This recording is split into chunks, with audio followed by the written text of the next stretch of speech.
नमस्ते एवरीवन, आप सबका बहुत बहुत स्वागत है परीक्षा पथ पर और आशा है कि आप सब बहुत ज़्यादा अच्छे होंगे। आज इस वीडियो में हम बात करने वाले हैं एक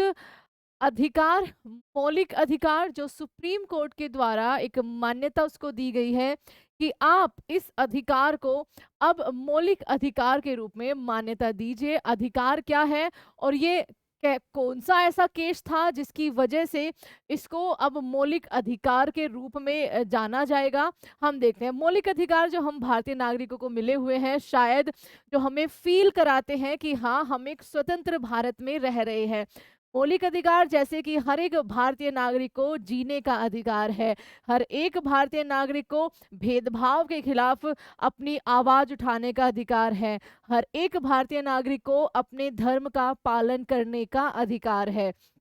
ऐसे ढेर सारे अधिकार हमारे संविधान के भाग 3 में मौजूद है, जिनको हम मौलिक अधिकारों यानी कि फंडामेंटल राइट्स के रूप में जानते हैं। उसमें से आर्टिकल नंबर 21 की यहाँ पर हम बात करने वाले हैं। आर्टिकल नंबर 21 ए आपका जोड़ा गया था 86वें संविधान संशोधन से, जो बच्चों को उनकी प्राथमिक शिक्षा का अधिकार देता था कि हर बच्चे का ये मौलिक अधिकार है कि उसको उसकी प्राथमिक शिक्षा, प्रारंभिक शिक्षा जो है वो मिलकर रहे। और उसी में ही यानी कि आर्टिकल नंबर 21 जो जीने का अधिकार है, मौलिक अधिकार है, एक अधिकार और जोड़ा गया है। आज की इस डिजिटल दुनिया को देखते हुए हर एक काम आज के टाइम पे, हर एक, चाहे वो सरकारी काम हो, चाहे वो प्राइवेट काम हो, कोई डॉक्यूमेंट अपलोड करना हो, कोई डॉक्यूमेंट आपका स्कैन करना हो, डिजिटल हो चुका है भारत एक तरह से कहिए। आप 100% तो देखो अभी नहीं कह सकते, लेकिन जितनी तेजी से भारत डिजिटलीकरण की तरफ बढ़ रहा है, उसको देखते हुए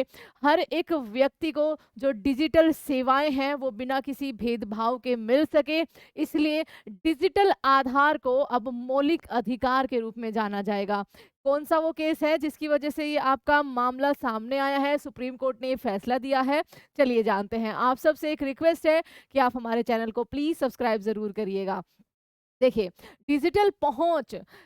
सबसे पहले तो सुप्रीम कोर्ट ने यही कहा कि अगर आप भारत में इतना बड़ा इनोवेटिव कदम लेकर आए थे, लगातार उसकी तरफ बढ़ रहे हैं, तो आपका ये पहला कर्तव्य है कि वो डिजिटल पहुंच हर एक तक बिना किसी भेदभाव के पहुंचे। तो डिजिटल पहुंच जीवन और स्वतंत्रता के मौलिक अधिकार का हिस्सा होगा, ये सुप्रीम कोर्ट ने आपका बोला है। न्यायालय ने कहा है कि समावेशी डिजिटल पारिस्थितिकी तंत्र को सक्रिय रूप से डिजाइन और कार्यान्वित करना चाहिए। यह नीतिगत विवेक का मामला नहीं है, बल्कि ये संवैधानिक अनिवार्यता होनी चाहिए। सुलभ आपके यहाँ पर जो केवाईसी प्रक्रियाएं हैं, उसमें ये आदेश जो है वो दिया गया है। एक्चुअली में आप सबको पता होगा कि आजकल आप बैंक में खाता खुलाने जाओ या फिर ऑनलाइन आप कोई भी पेमेंट ऐप यूज करो, तो आपका केवाईसी यानी कि नो योर कस्टमर एक टर्म होती है जिसको फुलफिल करना होता है। और उसी में ही ये स्पेशली जो मामला या फिर कई आदेश दिया गया है, ये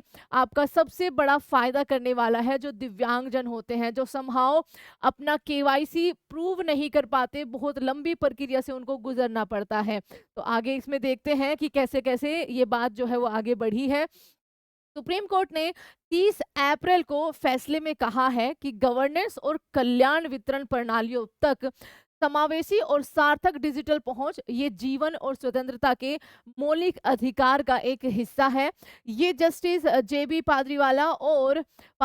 और आर महादेवन जी की बेंच ने कहा है कि राज्य का दायित्व है, हर एक राज्य का दायित्व है कि वह समाज के हाशिए पर पड़े वंचित, कमजोर, विकलांग और ऐतिहासिक रूप से बहिष्कृत वर्गों को एक समावेशी डिजिटल पारिस्थितिकी तंत्र प्रदान करे। ठीक है, क्योंकि यही वो लोग हैं बच्चा जो कई बार या तो कहिए कि अपना जो इम्पोर्टेंट डॉक्यूमेंट सबमिट करने होते हैं, लाइनों में खड़ा होना पड़ता है, लेकिन कुछ ना कुछ कमी है। जो एक मामला सामने आया है वो एसिड अटैक को लेकर है कि एसिड अटैक की वजह से एक महिला, उनकी आंखें चली गई और एक को बहुत कम दिखाई देता था, जिसकी वजह से वो अपना केवाईसी नहीं अप्रूव करवा पाए। बहुत लंबी प्रक्रिया से उनको गुजरना पड़ा और उन्होंने ही ये याचिका जो है वो दायर की है। और ये उल्लंघन है कि आप किसी भी तरीके से भेदभाव नहीं कर सकते किसी भारतीय नागरिक के साथ, आर्टिकल नंबर 15 का। ठीक है, इसने सरकार को अपने ग्राहक को जाने यानी कि केवाईसी प्रक्रियाओं में सुधार करने और उन्हें अधिक सुलभ बनाने के लिए 20 निर्देश जो है वो आपके जारी किए हैं। अदालत ने बोला है कि भारत में आधार, ऑनलाइन सेवा वितरण प्लेटफॉर्म और नेट बैंकिंग के माध्यम से डिजिटल प्रगति की लहर जो है वो बहुत तेजी से आई है और ये एक महत्वपूर्ण पहल भी है, जिसे अक्सर जो है और एक महत्वपूर्ण पहलू भी है जिसे अक्सर जो है वो नजरअंदाज कर दिया जाता है। वह यह है कि वह तकनीक वास्तव में समावेशी और सभी के लिए सुलभ है। ठीक है, आज के टाइम पर डिजिटलीकरण हो रहा है, लेकिन क्या वो डिजिटलीकरण हर एक तक पहुंच पा रहा है? हर एक उसका लाभ उसी तरीके से उठा पा रहा है जैसे एक नॉर्मल व्यक्ति उठा पा रहा है, या फिर कुछ वर्गों के लिए, या फिर कुछ आपका एक तरह से कहिए फिजिकली अगर फिट नहीं है, कोई उनमें कमी है, क्या उनको भी वो उसी तरीके से मिल पा रहा है? ये यहाँ पर इन्होंने मुद्दा उठाया है। ये आपका दुर्गम जो केवाईसी प्रक्रियाएं होती है उसमें इन्होंने बोला है, ये निर्णय प्रज्ञा परसून और अन्य के नेतृत्व में एसिड अटैक सर्वाइवर के एक समूह के द्वारा दायर याचिका और उसके कारण दृष्टि बाधित वो हो गए अमर जैन की एक अलग याचिका पर आधारित था। ठीक है, और दृष्टिबाधित अमर जैन की एक अलग याचिका पर आपका आधारित था। उन्होंने इस बात पर चिंता जताई थी कि एसिड अटैक पीड़ितों सहित विकलांग लोगों के लिए डिजिटल केवाईसी प्रक्रियाओं को सफलतापूर्वक पूरा करना लगभग असंभव है, जिसमें दृश्य कार्य आपका सामने होता है। ठीक है,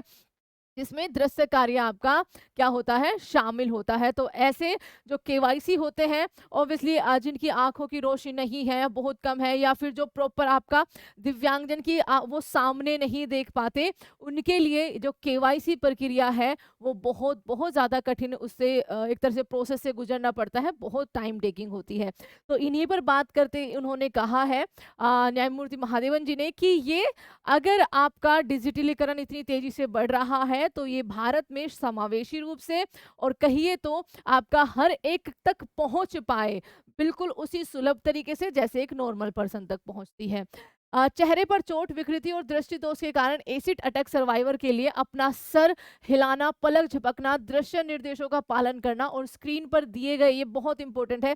निर्दिष्ट फ्रेम के भीतर अपना चेहरा रखना क्या हो जाता है, असंभव हो जाता है। नतीजन वे डिजिटल रूप से अपनी पहचान स्थापित करने में नाकाम हो जाते हैं या असमर्थ हो जाते हैं, जिसकी वजह से बैंकों में खाते खोलना, आवश्यक आपका जो ऑनलाइन सेवाएं होती है उनका लाभ उठाना, सरकारी जो योजनाएं होती है, क्योंकि आजकल आपको ना सरकारी योजनाओं में भी आपको online registration, online form, online KYC ये सब करना पड़ता है। ठीक है, और आजकल तो आपने देखा होगा, आप खुद भी अगर देख पा रहे होंगे, आप सरकारी फॉर्म भरते हो है ना, उसमें आपके फोटो आजकल लाइव लेने लगे हैं। तो ये सारी चीजें जो है ये आपका इन सब दिक्कतों का सामना उन लोगों को ना करना पड़े, क्योंकि एज अ भारतीय उनके भी मौलिक अधिकार वही है जो हमारे हैं। ठीक है, अदालत ने कहा है कि संविधान के आर्टिकल 21 सम्मानजनक जीवन जीने का अधिकार, आर्टिकल 14 सभी को समानता का अधिकार, आर्टिकल 15 भेदभाव के खिलाफ अधिकार और आर्टिकल 38 जो राज्यों को निर्देश देता है, राज्यों के नीति निदेशक सिद्धांत के तहत राज्य का दायित्व यह सुनिश्चित करने की जिम्मेदारी को शामिल करता है कि डिजिटलीकरण बुनियादी ढांचा, सरकारी पोर्टल, ऑनलाइन शिक्षण प्लेटफॉर्म और वित्तीय प्रौद्योगिकी सभी कमजोर और हाशिए पर रहने वाले वर्गों के लिए सार्वभौमिक रूप से सुलभ और उत्तरदायी हो। तो ये आपका आया है सुप्रीम कोर्ट का फैसला, जो कि एक सम्मानजनक एक तरह से का फैसला है, क्योंकि अगर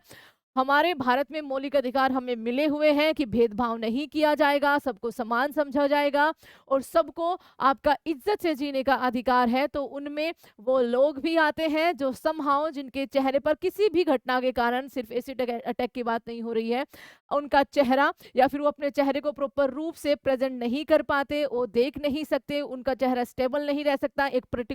पर्टिकुलर फ्रेम में नहीं आ पाता, तो इस वजह से उनका केवाईसी से उनको वंचित ना रखा जाए, जो योजनाएं हैं उनसे वंचित ना रखा जाए। तो ये थी न्यूज़ आपसे कि आगे चलकर बहुत जल्द अब डिजिटल जो आपका पहुंच है वो एक आपका क्या हो जाएगा, मौलिक अधिकार के रूप में जाना जाएगा। आपको ये जानकारी कैसी लगी प्लीज़ बताइएगा ज़रूर, और सुप्रीम कोर्ट का जो ये फैसला है इस पर आपका क्या कहना है, आप अपनी राय भी कमेंट बॉक्स में दे सकते हैं। एंड डेली 9 PM पर हमारी क्लास होती है, अगर आप रेलवे एसएससी की तैयारी कर रहे हो तो आप उस क्लास को भी ज्वाइन करिएगा।